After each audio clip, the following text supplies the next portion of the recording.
MPSC वर जीवापाड प्रेम करणाऱ्या सर्व स्पर्धकांना माझा नमस्कार। आजचा टॉपिक अत्यंत महत्त्वाचा आहे। भूकंप लहरी ज्या आहेत त्या पृथ्वीचा अंतरंग सांगू शकतात का? Whether they are truly probing the interior of earth, आहे का त्यांच्यात कॅपॅसिटी? जसं याच्या पूर्वीच्या व्हिडिओमध्ये आपण पाहिलं की ज्वालामुखीय प्रक्रिया व्होल्कॅनिक ऍक्टिव्हिटीज फेल झाल्या, अंतरंग परफेक्ट सांगू शकल्या नाही, परंतु सिस्मिक वेव्स ह्या सांगू शकतात का? तर ते आज आपण कन्फर्म करून पाहूया या व्हिडिओमध्ये। आणि त्याच अनुषंगाने जर ते कन्फर्म करत असतील, जर ते शोध घेऊ शकत असतील, तर मग ते कशा प्रकारे आपण इन्फर्ड करतो, त्याचा निष्कर्ष कसा काढतो, आणि ज्या सिस्मिक वेव्स आहेत, भूकंप लहरी आहेत, त्यांचा स्वभावानुसार कशा प्रकारे भूकंपाचा परिणाम पडतो, ह्या सर्व बाबी थोडक्यात आज आपण समजून घेणार आहोत। समजून घेण्याच्या पूर्वी नेहमीप्रमाणे काय सांगायची गोष्ट नाही, तुम्हाला पाठ झालाय, 2 प्रश्न राहतात सर, आणि ते पण कोणासाठी? आमच्यासाठी म्हणा, बरोबर आहे ना? राईट। कारण स्पर्धकांसाठी प्रश्न नसणार तर त्यांची उत्तर निर्माण होणार नाही, आणि उत्तरच निर्माण होणार नाही तर प्रश्नच राहील। उत्तर आले नाही तर परीक्षेत भोपळा मिळेल, परीक्षेत भोपळा मिळाला तर मग काही खरं नाही। आम्हाला पास व्हायचं आहे, पास व्हायसाठी हे सगळी मेहनत करायची आहे। तर 2 प्रश्न पाहायचे, चला बाबा। तर पहिला प्रश्न तुमच्यासाठी काय म्हणते बाबा? काय म्हणलं सर बाबा? पाहू दे। हा, फारच छान। पी तरंग छाया प्रदेशाचे पट्टे भूकंप नाभीपासून किती अंशादरम्यान आढळतात, है ना? काय म्हणतोय? Between which degree from the focus the P wave shadow zone belt म्हटलाय डिटेक्टेड। काय आहे बाबा? तुमच्याजवळ 4 चॉईस दिल्या आहेत। 100 डिग्री ते 180 डिग्री, 103 डिग्री ते 143 डिग्री, 150 डिग्री ते 170 डिग्री, आणि 119 डिग्री ते 159 डिग्री। तुम्हाला कोणतं वाटते? तर तुम्ही म्हणा सर व्हिडिओ पाहू दे आधी, बरोबर आहे? हा, यस। चला दुसरा पाहू। सोपा प्रश्न होता तो, फॅक्च्युअल। आता हा दुसरा बघू। भूकंप लहरी बाबत खालीलपैकी अचूक विधाने कोणती? Which of the following is or are correct statements with regard to the seismic waves? भूकंप लहरी पृथ्वीच्या पृष्ठभागास अंतर्वक्र असतात। Seismic waves are concave towards the earth surface, असा म्हणलाय। पी भूकंप लहरी गाभ्यामधून प्रवाहित होत नाही। P waves are not travel through the core. तिसरं म्हणजे यस भूकंप लहरी भूकंप नाभीच्या विरुद्ध बाजूस आढळतात। Yes waves detected opposite side of the focus. असे ब क दिले आहेत। पर्याय तुम्हाला दिलाय केवळ आणि ब, केवळ ब आणि क, आणि चौथा केवळ क। उत्तर आता आपण शोधणार आहोत, व्हिडिओ समजून, विषय समजून। तर मग समजायचं, चलायचं, यास चला। पहिल्यांदा आपण पाहूया भूकंप लहरींचा स्वभाव, the nature of seismic waves. याच्या पूर्वी आपण याचा अभ्यास केलेला आहे, बरोबर आहे? याच्या पूर्वीच्या व्हिडिओमध्ये पाहिला का? पाहिला नसेल तर आवर्जून पाहून घ्या बाबा। सिस्मिक वेव्हचे नेचर मी चांगल्यानं सांगून दिलं का बा। पी वेव्ह कोणता होय म्हणजे प्राथमिक तरंग कोणता होय, एस वेव्ह म्हणजे दुय्यम कोणता हो, सरफेस लव वेव्ह सांगितलाय, रेलिक वेव्ह सांगितलाय, पाहून घ्या, मस्त पैकी सांगितलाय, झक्कास एकदम समजून जाईल तुम्हाला। तो पाहिला का मग हा लक्षात येईल। आता आपण फक्त 2 लहरी बघत आहोत, कोणत्या? पृष्ठभागाच्या नाही, तर पृथ्वीच्या अंतरंगामधील, कारण आपल्याला अंतरंग तपासायचा आहे। पृथ्वीचा पृष्ठभाग जो आहे तो नाही। पृष्ठभाग आपल्याला माहित आहे कसा आहे, मस्त आहे, एकदम झक्कास आहे का नाही, एकदम बढिया स्मूथ आहे का नाही, है ना? तुम्ही म्हणा सर रस्तेच तर स्मूथ नाही राहत, तर का बाकीचा पृष्ठभाग तरी परवडला, बरोबर आहे ना? ट्रॅकिंग तरी होते। जाऊ द्या, आपण त्या रस्त्याच्या बद्दल चर्चा करूया, म्हणजे चुकीचंच आहे। असो, भूकंप तरंगाचा स्वभाव कसा आहे? तर पी वेव्ह प्राथमिक लहरी आणि एस वेव्ह दुय्यम लहरी. पी वेव्ह काय आहे? घन पदार्थ, द्रव पदार्थ आणि वायू पदार्थ ह्या तिन्ही पदार्थाच्या माध्यमातून त्या प्रवाहित होतात. The P waves are travel through the solid, liquid as well as gaseous medium असं म्हणलं आहे. म्हणजे त्याचं टेन्शनच नाही, तो आमच्या कुटुंबी शिरते, काही प्रॉब्लेम नव्हत आहे. हा जमला याचा जुगाड. आता एस वेव्ह काय म्हणते? केवळ घन रूपातूनच प्रवाहित होतात. घन रूप केवळ सॉलिड. हा लई नखरेला आहे आमच्या एस वेव्ह आणि हलाल बी असन याले बाकी काय. अरे जैसं भेटते तसं जाव म्हणता नाही का, पण तसा नाही म्हणते. हा मी म्हणते फक्त घनरूप सॉलिड मीडियम मधूनच जाईन. मला लिक्विड आणि गॅस आवडे नाही, लिक्विड नाही आवडेल आमच्याले. का करता याले तर सगळेच जमते बाबा है ना. जैसा देश वैसा भेस म्हणजे आमचा पी वेव्ह. एस वेव्ह म्हणजे नखरेल. तो नाही का असे प्युअर व्हेजिटेरियन लोक राहतात तशासारखा आहे एस वेव्ह. असो द्या, आता त्याचा स्वभाव आहे, ज्याचा त्याचा स्वभाव आपण काय करू शकतो का नाही. आता इन जनरल जर कॉमन स्वभाव बघितला है ना, हा तर पर्टिक्युलर स्वभाव आहे. पी वेव्ह हा आहे तिन्ही माध्यमातून, एस वेव्ह जो आहे केवळ घनरूप याच माध्यमातून.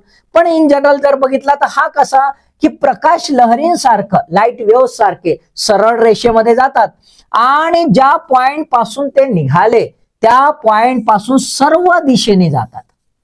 बरोबर आहे, सर्व दिशेने जातात. फक्त दोघांचं जाण्याचा स्टाईल वेगवेगळा आहे है ना, दोघांचा जाण्याचा स्टाईल वेगवेगळा आहे, परंतु हे कसे जातात? सर्व दिशेने जातात. आता इथं जर काही झाला असेल भूकंप, तिथून सगळीकडे चालले, काय प्रॉब्लेम नाही बाबा. आता जात असतील तर यांचा मूळता स्वभाव कसा आहे, तर हा तिन्ही याच्यातून जाते ना हा एका याच्यातून जाते, हरकत नाही. आता एका याच्यातून जाते ना हा तिन्ही याच्यातून जात असला तरी जाताना जो आहे असं सरळ सरळ काही जात नाही. जर पी वेव्ह आहे आणि आपण तीन माध्यम जर पकडले, म्हणजे माध्यम जर पकडला आपण, जर हा आहे सॉलिड आणि हा आहे लिक्विड, तर बघा आपल्याला माहित आहे लाईट वेव्स. लाईट वेव्स म्हणजे प्रकाश लहरी. प्रकाश लहरी दोन प्रकारच्या बिहेवियर करतात. कोणतं बिहेवियर करतात? तर एक जर असा आरसा ठेवलो आपण, असा आरसा ठेवलो आणि अशी प्रकाश किरण याच्यावर पाडलं लाईट, तर काय असा लाईट पाडला तर काय होते? काय होते? हा इथून जाते ना इकडे जाते. बरोबर आहे, म्हणजे काय होते? परिवर्तन होते, म्हणजे रिफ्लेक्शन होते. रिफ्लेक्शन होऊन जाते. आणि जर सपोज टू बी तर पाणी असन, असं पाणी असन, आता हा कसा जाऊच नाही दे काही, तर म्हणून तो टर्न झाला. आणि जर पाणी असेल तर हा कसा होते? इकडे जाते आणि इकडे जाते, असा टर्न होऊन जाते. इथं टर्न होते. इथं जे टर्न होते म्हणजे हा काय होते? ह्या टर्निंग पॉइंट आहे, हा काय आहे? रिफ्रॅक्शन. हा काय आहे? रिफ्रॅक्शन, अपवर्तन. म्हणजेच लाईट वेव्ह सारखे जर पी वेव्ह आणि एस वेव्ह असतील है ना, म्हणजे एस वेव्ह तर नाहीच आमच्या, कारण तो एकाच मीडियम मधून जाते, पण पी वेव्ह असन आणि जर मीडियम बदलत असन तर पी वेव्ह काय करते? दोन प्रकारे बिहेव करते. एक रिफ्लेक्शन, परिवर्तन करू शकते किंवा अपवर्तन करू शकते. म्हणजे तो घन रूपातून द्रव रूपात गेला तर तो डिफ्लेक्ट होते. काय होते? डिफ्लेक्ट होते, बदलते, वक्र होते, टर्न होते. आणि जर सपोज टू बी जर एक डेन्सिटी मधून जर एक पूर्ण ओपेक असेल, म्हणजे पूर्ण ओपेक असेल, पॅक असेल, तर तो काय होते? रिफ्लेक्ट होते. आता ह्या जो दोन बिहेवियर आहेत, रिफ्लेक्शन आणि रिफ्रॅक्शन, याच्या कॉन्टेक्स्ट मध्ये आता आपण अंतरंग समजून घेऊया की एखादं प्लॅनेट, एखादी बॉडी जर सपोज टू बी, आता याच्या आधारावर जर सपोज टू बी केवळ एकाच मीडियमची असेल, एकाच मीडियमची असेल म्हणजे सॉलिड मीडियमची असेल, तर आता हे दोन्ही लहरी काय होतील? काय होतील? सॉलिड लहरी सरळ सरळ चालल्या, काहीच प्रॉब्लेम नाही, काहीच प्रॉब्लेम नाही. पण जर सपोज टू बी, लक्षात घ्या, पण जर सपोज टू बी आपल्याला असं दिसेल, घेणार बाबू पोचणं बाबू काऊन असा करतास, हा, पण आपल्याला असं दिसेल की जर सपोज टू बी इथे सॉलिड आहे आणि इथे लिक्विड आहे. तर solid to liquid P wave तर जसं जमते तसं चाललं जाईल, हे पी वेव्ह होय. पण एस वेव्ह काय आहे, ते जात नाही लिक्विड याच्यामध्ये, म्हणजे एस वेव्ह काय होईल, रिफ्लेक्ट इकडे चालली जाईल, कारण इकडे जातच नाही, हे रिफ्लेक्शन होऊन जाईल, बरोबर आहे, किंवा इथून अशी टर्न डिफ्लेक्ट होऊन जाईल. आणि ही मात्र आतमध्ये कुठेतरी कर्व्याचर आपल्याला दिसेल, वक्र होईल इथे, आणि म्हणजे हे रिफ्रॅक्शन होईल. म्हणजे पी वेव्ह आपल्याला रिफ्रॅक्ट होताना दिसेल, अपवर्तित होताना दिसेल, आणि एस वेव्ह ही रिफ्लेक्ट परिवर्तित होताना दिसेल, बरोबर आहे. जर दोन मीडियम असतील आणि एकच मीडियम असेल, सपोज टू बी पूर्ण सॉलिडच असेल, आणि जर पॉइंट एस आणि पी असेल, तर हे पी असा चालला आणि एस असा चालला, काहीच फरक नाही. आला लक्षात? ठीक आहे. आता या आधारावर आपण बघूया कसं आहे. इन जनरल जर असं गृहीत धरा की पृथ्वीचा अंतरंग म्हणजे असा एखादा ग्रह आहे की तो एकाच मीडियमचा आहे. जसं आपण म्हणतो की बृहस्पती, ज्युपिटर कसा आहे, पूर्णपणे वायूचा आहे. तो वायूचा आहे, तो वायुमय आहे, गॅशियस आहे. तिथं पी वेव्ह जर दिसन, एस वेव्ह तर आमची दिसणारच नाही, बरोबर आहे. म्हणजेच काय, होमोजिनियस असेल तर आपल्याला एकच वेव्ह दिसेल. पण आता होमोजिनियस मध्ये जर सपोज टू बी हा सॉलिड असेल, असं गृहीत धरूया, हा घनरूप असेल, हा घनरूप असेल, है ना, तर काय होईल, भूकंप तरंग एस आणि पी दोन्ही भूकंप तरंग सरळ मार्गात जातील, सरळ मार्गात, सरळ रेषेत प्रवास करतील. कारण की प्रकाश लहरी सारखे, प्रकाश लहरीला जर कुठेही डिस्टर्बन्स आलं नाही तर प्रकाश लहरी सरळ मार्गाने प्रवास करतात. ह्या आपण सरळ मार्गाने प्रवास करतील, लिनियर पाथ. आणि जर कुठलाही डिस्टर्बन्स आला नाही तर गती सुद्धा समान राहील, इक्वल वेलोसिटी राहील. म्हणजे जर घनरूप असेल पृथ्वीचं अंतरंग तर आपल्याला असं दिसेल की एका ठिकाणी ठिणगी पडली म्हणजे भूकंप झाला, तर संपूर्ण पृथ्वीवर त्याचे हादरे पडलेच पाहिजे आणि ते सगळीकडे लेयर्स म्हणजे लहरी ज्या आहेत त्या जाते. परंतु जर सपोज टू बी अझम्पशन आहे, जर सपोज टू बी पृथ्वीचं अंतरंग हे केवळ घनरूप नसेल तर वायुरूप किंवा द्रवरूप असं पण असेल, किंवा घनरूप, द्रवरूप, वायुरूप काहीतरी असेल, तर काय होईल, तर अंतरंग जर विविध याच्याने असेल तर वक्राकार पाथ तयार होतील. तर वक्राकार पाथ तयार का वक्राकार, कारण की रिफ्रॅक्शन होणार. म्हणजेच काय, एका मीडियम मधून दुसऱ्या मीडियम मध्ये गेलं की टर्निंग होणार, किंवा जर मीडियम मध्ये जातच नसेल तर केवळ रिफ्रॅक्शन नाही तर आपल्याला दिसतं रिफ्लेक्शन पण होताना दिसेल, परिवर्तन पण होताना दिसेल. ठीक आहे. दुसरं असं, खोलीनुसार तरंगाची जी वेलोसिटी आहे, गतीची वृद्धी आहे, ती पण वाढत जाईल किंवा कमी होईल, वृद्धी वाढत जाईल. जर सपोज टू बी असं गृहीत धरा की सॉलिडच आहे, बघा लक्षात घ्या, सॉलिडच आहे पण त्याची डेन्सिटी वाढत आहे. खोलीनुसार आपण डेन्सिटी वाढते असं माहित आहे, खोलीनुसार डेन्सिटी वाढते असं माहित आहे.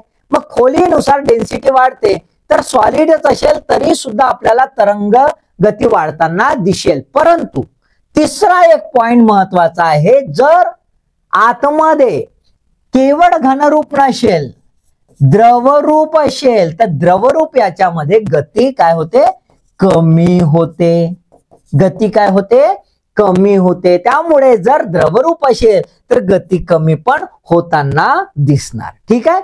आता इन जनरल गती का वाढते खोलीनुसार जर सॉलिडच असेल तर, कारण की जशी जशी खोली वाढते तशी तशी डेन्सिटी म्हणजे त्याचा ताठरपणा वाढत जातो. त्याचा काय वाढत जातोय बघा, ताठरपणा वाढत जातो. म्हणजे आपल्याला कॉन्सेप्ट काय दिलेला आहे, कॉन्सेप्ट हा आहे की जर संपूर्ण पृथ्वी जशी पृष्ठभागावर वाटते एकदम टणक म्हणजेच घनरूप सॉलिड, तशीच आतमध्ये जर असेल तर भूकंपाचे तरंग जे आहेत ते सर्व बाजू समान याच्याने जातील, सरळ रेषेत जातील आणि गती निरंतर वाढत जाईल, कारण की सॉलिड आहे तर आतमध्ये जसं जसं खोल जातील तसं तसं त्याची डेन्सिटी वाढत जाईल. बरोबर आहे, डेन्सिटी वाढली की गती वाढली. क्लिअर. पण जर नसेल तर आपल्याला असं दिसतंय की भूकंप लहरींचा जे आहे अपवर्तन आणि परिवर्तन होऊ शकतं. अपवर्तन आणि परिवर्तन झालं म्हणजे त्या वक्राकार होणार, डिफ्लेक्ट होणार, कर्व्याचर मध्ये जाणार आणि समान गतीने जाणार नाही, गती बदलेल. क्लिअर. आता हा जो कॉन्सेप्ट आहे याच्या आधारावर प्रत्यक्षात जेव्हा भूकंप येतं त्याच्या आधारावर जे ऑब्झर्वेशन झाले ते काय झाले बघूया. ऑब्झर्वेशन्स काय झाले तर आपल्याला असं दिसतंय की भूकंप केंद्र आहे किंवा भूकंप नाभी आहे, तिथून आपल्याला रेज दिसतात. हे जे रेज आहेत हे रेज आहेत पी वेव्स, प्राथमिक तरंग, आणि हे जे रेज आहेत हे एस वेव्स, दुय्यम तरंग. ठीक आहे. आता हे दोन रेजच्या ऑब्झर्वेशन करा, बघा काय दिसतंय. तर एस वेव्ह जे आहे हे इथपर्यंतच आले आहे, हे एवढे तर आलेच नाही, आले का नाही. आणि पी वेव्ह जे आहे इथपर्यंत बरोबर आले आणि मधात असे काय झाले, हे झाले काय रिफ्रॅक्ट. काय झाले रिफ्रॅक्ट म्हणजे अपवर्तित, अपवर्तित झाले. आणि हे जे आहे इथं इकडे असे टर्न झाले, टर्न झाले म्हणजे काय झालं कर्व्याचर झालं म्हणजे याचं परिवर्तन झालं, रिफ्लेक्शन झालं. बरोबर आहे. क्लिअर. लक्षात आलं. म्हणजेच आपल्याला याच्यावरून काय ऑब्झर्वेशन मिळतं. पहिलं ऑब्झर्वेशन काय काय दिसलं स्टेशन्स मध्ये, जिथे जिथे भूकंप मोजण्याचे स्टेशन्स आहेत, सिस्मोग्राफिक स्टेशन्स आहेत, तिथे तिथे काय मिळालं तर भूकंप नाभीपासून दूर दूर होणाऱ्या स्थानकांवर भूकंप लहरी अपेक्षेपेक्षा अधिक लवकर पोहोचतात. हे पहिलं ऑब्झर्वेशन. म्हणजे इथे जे आहे से एक्झाम्पल इथून इथपर्यंत याला भूकंप लहरीला इन जनरल जर सरळ रेषेत आलं असतं तर आपल्याला दिसतंय की एक 10 मिनिटं जर लागत असतील तर इथे 8च मिनिटात किंवा 9 मिनिटात पोहोचलेला आहे. 1 मिनिट अर्धा मिनिट अधिक लवकर पोहोचलेला आहे. असं का रे बाबा. तर आपल्याला एक लक्षात येतं की भूकंप लहरीची गती जशी जशी डेन्सिटी वाढते, जशी जशी घनता वाढते तशी तशी त्याची गती वाढत जाते. म्हणजेच काय ते इथून जेव्हा आतमध्ये लहरी शिरतात तेव्हा आपल्याला काय दिसते, पृथ्वीच्या अंतरंगातली घनता वाढलेली आहे, डेन्सिटी वाढलेली आहे, ताठरपणा वाढलेला आहे. सॉलिड हे अधिक सॉलिड झालं आहे. हे क्लिअर. म्हणूनच त्याची गती वाढलेली आहे. म्हणून दूरवर जे आहे जे अंदाजे म्हटलं की 10 मिनिटात पोहोचायला पाहिजे 7च मिनिटात 8च मिनिटात 9च मिनिटात पोहोचलं, अधिक जलद गतीनं पोहोचलं. जलद गतीनं पोहोचण्याचं कारण पृथ्वीच्या अंतरंगामधील जो डेन्सिटी आहे, जी घनता आहे ते निरंतर वाढत जात असेल. पहिलं क्लिअर. ओके. दुसरं, भूकंप केंद्रापासून दूरवर असलेल्या स्थानकावर पोहोचणाऱ्या भूकंप लहरी ज्या आहेत ह्या जवळच्या स्थानावर पोहोचणाऱ्या लहरींपेक्षा अधिक खोलवर प्रवास करतात. म्हणजे जवळ हे आलं ते सुपरफिशियल झाल्या, वरवर झाल्या, पण ह्या आतमध्ये खोलवर जातात है ना. अशा चालल्यात खोलवर जातात. आता इथून लमची हे सरळ येऊ शकत होती, हे अशी नाही येत, हे अशी टर्न होते. टर्न काऊन होते तर कर्व्याचर आलं. काय काय झालं कर्व्याचर आलं, वक्राकार आलं म्हणून ते खोलवर गेला. वक्राकार आलं याचा अर्थ काहीतरी मीडियम मध्ये फरक आहे, माध्यम मध्ये फरक आहे. म्हणजे पृथ्वीच्या अंतरंगामध्ये कुठेतरी लोचा आहे. पहिल्या ह्याच्यात दिसतं की डेन्सिटी वाढली, आपण घनरूप जर पकडलं, सॉलिड पकडलं तर बरोबर आहे रे बाबा, डेन्सिटी वाढत वाढत आहे म्हणून त्याची गती वाढली, मान्य आहे. पण इथे काय होत आहे की ज्या जवळपास आहे त्याच्यापेक्षा ह्या जास्त आतमध्ये घुसतात. का घुसतात? कारण ह्या टर्न होऊन येतात, कर्व्याचर होऊन येतात. मग कर्व्याचर होऊन येतात याचा अर्थ मीडियम जे आहे हे एक जिनसी नाही, होमोजिनियस नाही. ते कसं आहे हेट्रोजिनियस, विभिन्न आहे, अभंग आहे. ठीक आहे. ठीक आहे. लक्षात आलंय. मग आता त्याच्या आधारावर आपण बघूया पृथ्वीचं अंतरंग. आता क्लिअर झालं ना ऑब्झर्वेशन्स. तसेच्या तसे विचारतात बरं. आता त्याच्या आधारावर हे काय दिसते ते पाहूया. भूकंप नाभी दिसते तुम्हाला, दिसते भूकंप नाभी. पृथ्वीच्या पृष्ठभागाच्या खाली जिथे भूकंपाला ढुमतो, ठीक आहे. इथून बघा हे काळ्या रंगाच्या ज्या आहेत त्या काळ्या रंगाच्या एक लहरी आहेत आणि पिवळ्या रंगाच्या. काळ्या रंगाच्या ज्या आहेत त्या एस वेव्हज आहेत आणि पिवळ्या रंगाच्या आहेत ह्या पी वेव्हज आहेत, ठीक आहे. आता बघा पी वेव्हज जे आहेत त्या इथे पण दिसतायत. फक्त हा एवढा भाग, हा पट्टा आणि हा पट्टा, पी वेव्हज इथे दिसत नाही. हा पट्टा आणि हा पट्टा इथे दिसत नाही. पण एस वेव्ह ज्या आहेत इथपर्यंत झाल्या, इथून इथपर्यंत, इथं मधात कुठंच दिसत नाही. म्हणजे आपल्याला काय दिसतंय, दोन बाबी याच्यावरून लक्षात येतात. पी शॅडो वेव्ह म्हणजे जिथे पी वेव्ह येतच नाही असे दोन पट्टे आहेत दोन बाजूला, बरोबर आहे. पण एस वेव्ह जिथे दिसतच नाही हा संपूर्ण सलग पट्टा आहे. हा बिलकुल याच्या अपोजिट आहे, याच्या विरोधात आहे. दोन्ही पट्टे विरोधात दिसतात, दोन्ही भाग प्रदेश विरोधात दिसतात. पण पी वेव्हचे दोन शॅडो झोन आहेत, एस वेव्हचा एक सलग झोन आहे. दिसतंय, ठीक आहे, लक्षात आलंय. आता जर आपण बघितलं तर याच्या आधारे काय अंदाज घेऊ शकतो. पहिला, भूकंप लहरी पृथ्वीच्या पृष्ठभागास अंतर्वक्र असतात. आहेत ह्या कॉन्केव्ह आहेत बघा, अशा आहेत.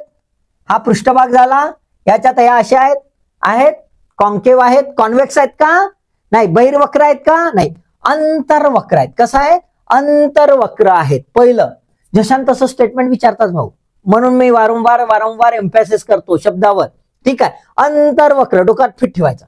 भूकंप नाभीच्या विरुद्ध बाजूस, भूकंप नाभी झाली त्याच्या विरुद्ध बाजूस, भूकंप नाभीच्या विरुद्ध बाजूस भूकंप लहरी आढळत नाही आढळत. भूकंप लहरी याच्या विरुद्ध बाजूस आढळत नाही, मान्य आहे. त्या क्षेत्रास आपण काय म्हणतो, छाया प्रदेश, शॅडो झोन. मग कोणता शॅडो झोन रे बाबा, तर लिहायचं इथं सिस्मिक शॅडो झोन, नाही तर शॅडो झोन आपण म्हणू. आणि तुम्ही म्हणाल पर्जन्य छायेचा प्रदेश का, नाही, भूकंप छायेचा प्रदेश. याला काय म्हणू आपण,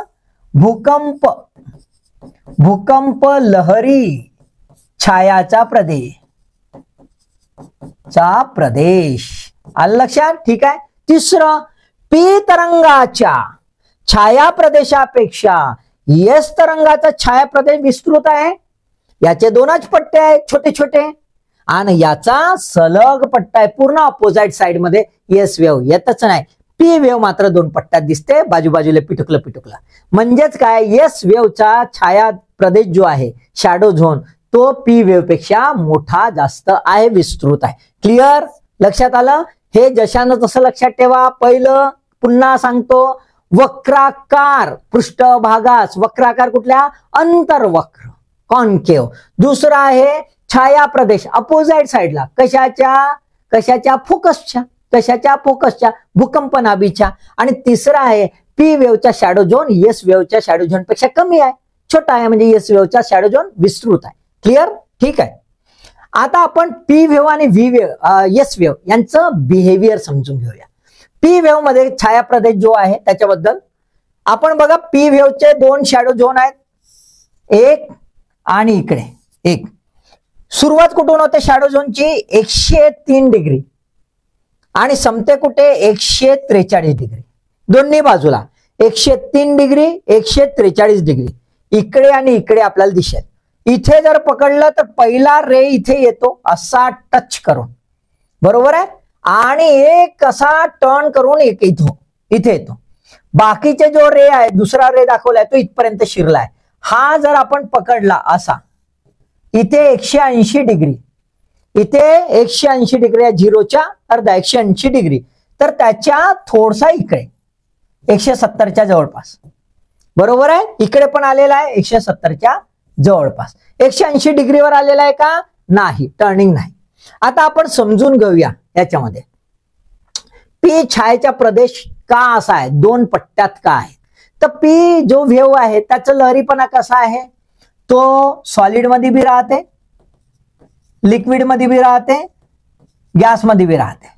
आता आतमध्ये गॅस आहे का ते काही घेणं देणं नाही, आपण सॉलिड आणि लिक्विडवर फोकस करू, है ना. आपल्याला दिसते की पृथ्वी सॉलिड आहे, कारण एस वेव्ह आणि पी वेव्ह दोन्ही दिसते, म्हणजे सॉलिड आहे रे बाबा, काहीतरी भाग सॉलिड आहे, बरोबर आहे. पण पी वेव्ह जे आहे त्याचे असे दोन शॅडो झोन पडतात.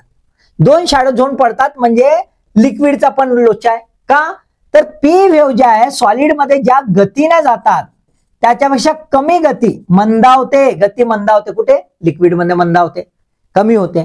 जर मंदावते याचा अर्थ ते गडबड होईल. दुसरं, जेव्हा एका मीडियम मधून म्हणजे सॉलिड मीडियम मधून लिक्विड मीडियम मध्ये जातात तर टर्निंग होते, है ना, टर्न होते, चेंजेस येतात असं आपल्याला दिसतंय. टर्निंग येतं, रिफ्रॅक्शन होतं. आता याच्या आधारावर आपण बघूया काय आहे. तर प्रावरण आपल्याला दिसतंय मॅन्टल, गाभा आपल्याला दिसतो कोअर. हा एक प्रवास आहे. ह्या प्रवासामध्ये काय होते? अपवर्तन होताना दिसतंय, रिफ्रॅक्शन होताना दिसतंय. रे 1 हा रे 1 आहे पहिला वाला. हा रे 2 आणि 3 पेक्षा जो आहे ना, या 2 आणि 3 जे आहे ते अधिक स्टिपर आहेत रे 1 पेक्षा. हा असा हलकासा कर्व्याचर आहे, पण हे अधिक कर्व्याचर, अधिक टर्निंग घेतलेला आहे. 2 आणि 3 आहे ना, टर्निंग यांचं जास्त आहे, जास्त टोकदार आहे, जास्त वक्राकार होत गेलेले आहेत असं आपल्याला दिसतंय. का होतंय? तर आपल्याला असं दिसतंय की मॅन्टल जो आहे तो आपल्याला दिसतोय लिक्विड असावा, है ना, आणि गाभा जो आहे तो सॉलिड असावा, आणि म्हणून आपल्याला हे टर्निंग दिसून येत आहे, रिफ्रॅक्शन.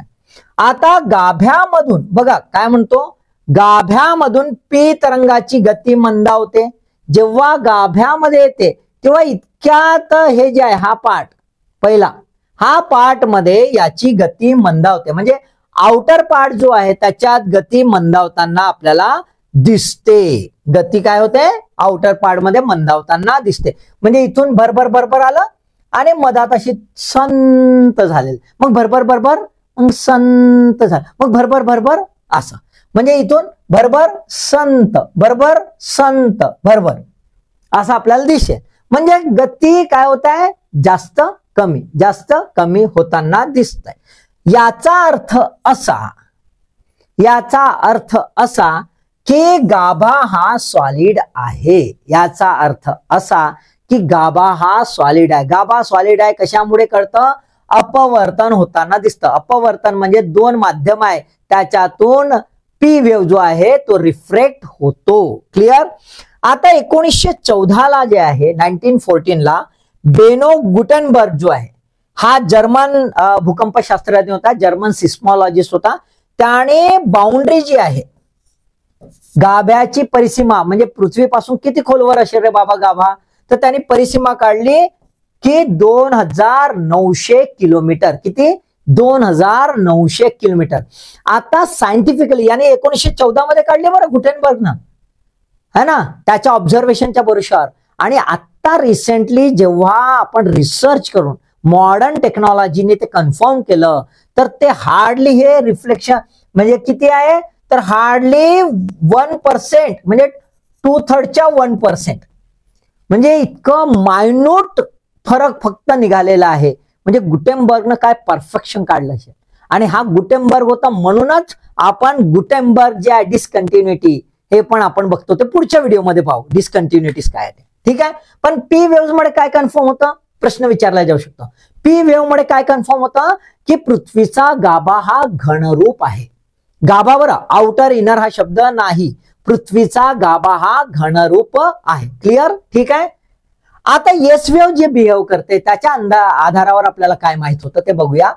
येस तरंगाचा स्वभाव आहे केवळ घन पदार्थातून प्रवाहित होते, सॉलिड याच्यातून लिक्विड मध्ये जात नाही.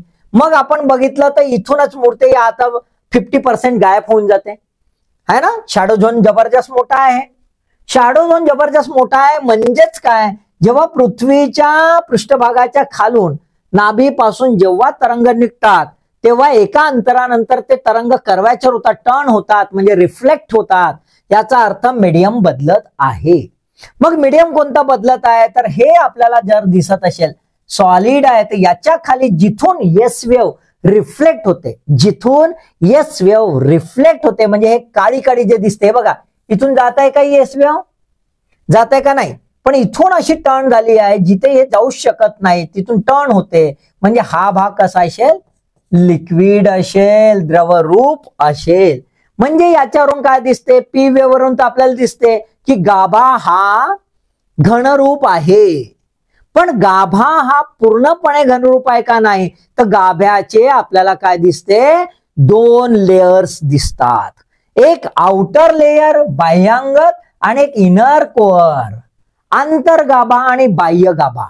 बाह्य गाभा मग कसा असेल, बाह्य गाभा हा लिक्विड द्रवरूप असेल. हे कन्फर्म होतं कशाच्या आधारावर, यस तरंगाच्या आधारावर. पी तरंगाच्या आधारावर काय कन्फर्म होतं, गाभा हा घनरूप आहे. आणि यस तरंगाच्या आधारावर काय कन्फर्म होतं की गाभ्याचे 2 भाग आहे, बाह्य गाभा आणि अंतर्गाभा. बाह्य गाभा हा द्रवरूप आहे. क्लिअर. बाह्य गाभा हा आपल्याला काय दिसतो, लिक्विड स्टेट मध्ये दिसून येतो, कारण गाभ्यामधून यस तरंग हे प्रवाहित होत नाहीत. क्लिअर. लक्षात आलं का, एकदम क्लिस्टर क्लिअर मी सांगितलेलं आहे, पॉइंट टू पॉइंट सांगितलेलं आहे. जशानं तसं समजून घ्यायचं, घोकून घ्यायचं, डोक्यात फिट ठेवायचं. याच्यातले लोचेदार प्रश्न येतात एखादा आला तर, आणि तो परफेक्ट झाला का मजा येते, है ना. बरोबर झाला का कसा मजा येते, गुदगुदी अशी होतेच ना. बस बाकी काय तुम्हाला सांगावं नाही लागत. अभ्यास चांगला करता झक्कास पैकी. लाईक, कॉमेंट आणि शेअर तेवढा करा, बाकी काय नाही. अभ्यास मस्त करता, रिझल्ट बी मस्त आणू शकता तुम्ही, काहीच प्रॉब्लेम नाही. म्हणून ऑल द बेस्ट.